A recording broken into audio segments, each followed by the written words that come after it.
오늘은 오더블럭에 대해서 설명을 드리도록 하겠습니다. 오더블럭의 위치는 이러한 곳이 됩니다. 그래서 이 경우에는 하락 추세에서 상승 추세로 전환이 되기 때문에 하락 캔들 혹은 하락 캔들 군이라고 이야기를 할 수가 있겠고요. 이러한 모습의 차트에서는 상승 추세가 하락 추세로 전환이 되고 있습니다. 이때 오더블럭은 여기에 위치하게 되고 상승 캔들 혹은 상승 캔들 군이라고 이야기를 할 수 있겠습니다. 좀 더 자세히 살펴보게 되면요. 오더블럭은 기관 투자자들이 대량의 매수나 매도 포지션을 설정한 구간을 의미합니다. 가격이 이러한 오더블럭에 도달하게 되면 다시 반등하거나 저항을 받는 경우가 많습니다. 그래서 이러한 차트 모습을 보시면 오더블럭이 여기 위치한다고 할 수가 있고요. 가격이 먼저 이 오더블럭 영역을 넘어서 하락을 하였고 이후에 되돌림 상승을 주었는데 이때 오더블럭 영역 안에서 저항을 맞고 다시 가격이 떨어졌습니다. 이러한 차트 모습에서도 마찬가지로 오더블럭 영역에서 가격이 지지를 받고 상승한 것을 볼 수가 있습니다. 그렇기 때문에 오더블럭은 기본적으로 저항이나 지지 역할을 한다는 것을 기억할 수 있겠습니다. 그래서 진입가 혹은 손절가로 사용이 될 수가 있고요. 캔들 크기에 따른 또 확률도 생각을 해볼 수가 있는데 오더블럭의 경우 이렇게 장대 양봉 혹은 장대 음봉이 나왔을 경우에 확률이 더 높다고 알려져 있습니다. 만약에 이런 식으로 비교적 꼬리가 긴 캔들이 형성이 되었다면 기본적으로 낮은 확률의 오더블럭이라고 할 수가 있고요. 보통은 캔들의 몸통, 즉 시가를 진입가로 설정을 하지만 만약 캔들이 작고 또 꼬리가 긴 형태의 모습이 나타난다면 꼬리 부분을 진입가로 설정을 할 수가 있겠습니다. 이러한 모습은 이제 SMR 구조를 설명을 하고 있는 것인데요. 여기서 수입이 일어났고 이후에 오더블럭이 형성이 되었습니다. 이때 오더블럭이 형성이 될 때 더 높은 타임 프레임의 주요한 레벨에 도달을 한 것을 볼 수가 있습니다. 이렇게 되면 이 오더블럭이 더 중요한 의미를 갖게 됩니다. 그래서 가격이 이후에 이러한 오더블럭을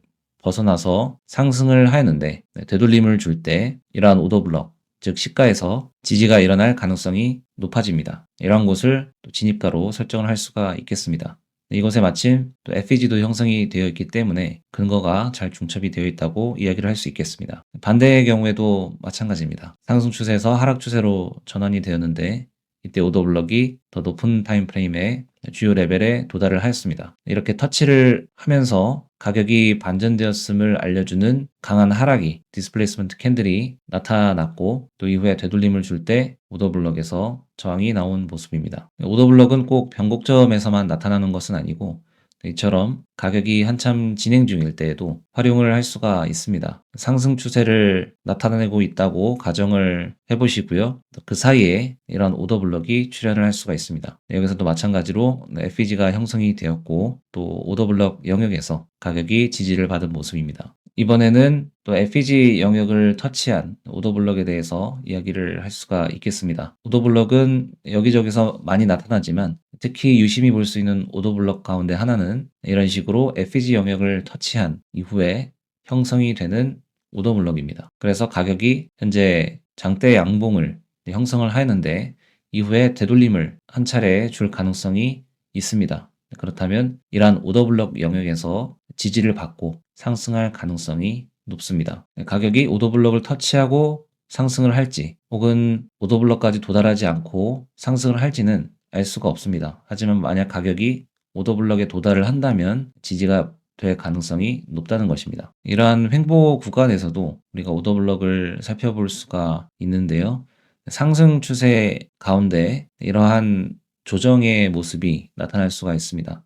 횡보라고도 하고 컨설리데이션이라고도 합니다. 이때 본격적으로 상승이 다시 나타나기 전에 주요한 저점을 수입을 해주는 모습이 나타날 수가 있고요. 이후에 오더블럭을 형성을 할 수가 있는데 확률이 높은 오더블럭이 되는 것이죠. 이 오더블럭이 수입을 일으키기도 하였고 또 이러한 FEG 영역을 또 터치를 했을 수도 있습니다. 어찌되었든 유동성의 관점에서 살펴보면 또 유동성을 흡수하는 그런 움직임이 나타난 경우에 또 오더블럭이 더 확률 높은 오더블럭이 된다는 것을 기억할 수 있겠습니다. 그래서 가격이 이후에 되돌림을 줄 때 오더블럭에 도달을 한다면 지지가 될 가능성이 높습니다. FEG와 마찬가지로 오더블럭의 중단도 사용이 됩니다. 민 트레시홀드라는 이름으로 불리고 있는데요.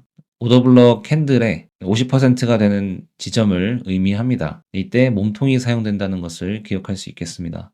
오더블럭을 넘어서고 나서 이후에 되돌림을 줄 때 이러한 중단 부분에서 지지가 나타날 가능성이 있습니다. 또 이러한 곳을 캔들이 몸통으로 크게 넘어간다면 오더블럭이 지지에 실패했다는 것을 또 판단할 수 있겠습니다. 그런 식으로 판단 기준점으로 삼을 수 있겠습니다. 우리가 오더블럭에서 진입을 한다면 스탑로스는 어디에 두어야 하는지 생각을 해볼 수가 있습니다. 캔들의 몸통을 우리가 사용을 할 수가 있는데요. 진입은 보통 시가에서 하지만 손절가는 종가에 설정을 할 수가 있겠습니다. 혹은 스윙의 저점이 그다지 멀지 않다면 저점으로 설정을 할 수도 있겠습니다. 실제 차트 모습을 보시게 되면 상승 추세가 계속 지속이 되고 있는 것을 볼 수가 있습니다. 주요한 저점을 스윕을 하는 하락 캔들이 나타났고요. 또 이후에 강한 디스플레이스먼트 캔들이 나타났습니다. 오더블럭으로 볼 수 있는 시가 영역을 강하게 뚫어주었고요. 또 이후에는 되돌림을 준 하락 캔들이 오더블럭 시가를 터치를 하고 다시 한번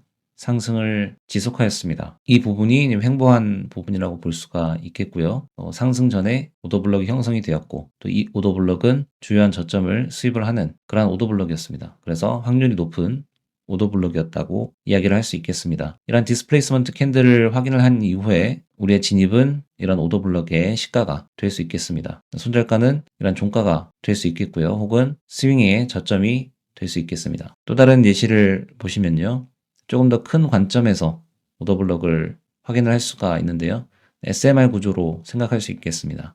여기서 수입이 나오게 되었고요. 이곳에 두 개의 하락 캔들이 만들어낸 캔들군을 오더블럭으로 볼 수 있겠습니다. 오더블럭의 시가를 또 강하게 상승 캔들이 넘어서 주었고요. 이후에는 시가를 지지하고 큰 상승이 나온 모습입니다. 왼편에 또 SMR 구조가 형성이 되면서 오더블럭이 형성이 되었고요. 이후에 어느 정도 시간이 지나서 오더블럭이 저항으로 작용한 모습입니다. 보시면 오더블럭이 형성된 이후의 움직임에서 특정한 저항이나 어떤 지지가 나타나지 않은 모습이기 때문에 이후에 오더블럭 시가의 가격대에서 저항이 나올 것인지는 확실치가 않습니다.